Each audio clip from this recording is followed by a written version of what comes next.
দিনটা ছিল শুক্রবার। সপরিবারে সকাল সকাল রেডি হয়ে বেরিয়ে পড়লাম বড় মায়ের মন্দির দর্শনে।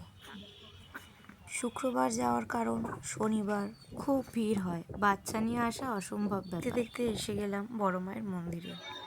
So welcome back our channel, মিষ্টি প্রিয়া চ্যানেলে তোমাদের সবাইকে স্বাগত। আজকে তোমাদের সবাইকে নিয়ে এলাম বড় মার দর্শনে। এই দেখতে পাচ্ছ, এখান থেকে আমরা ডালা কিনে নিলাম। ওই আগে হচ্ছে মন্দির। জুতো জোড়া এখানেই সবাই রেখে দেব।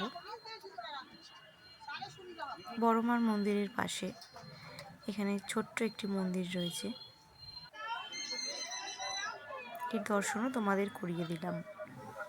চলো এবার যাওয়া যাক বড় মার মন্দিরের ভিতরে। এই হচ্ছে বড় মা, তোমরা সবাই দেখো। বড় মা সবাইকে ভালো রাখুক, সকলের মঙ্গল করুক। জয় বড় মায়ের জয়। দর্শন শেষ, আবার বেরিয়ে পড়লাম বাড়ি ফেরার উদ্দেশ্যে। আজকের ব্লগ খুবই ছোট, তোমরা সবাই জানিও কেমন লাগলো। ভালো লাগলে লাইক, কমেন্ট অ্যান্ড শেয়ার করো।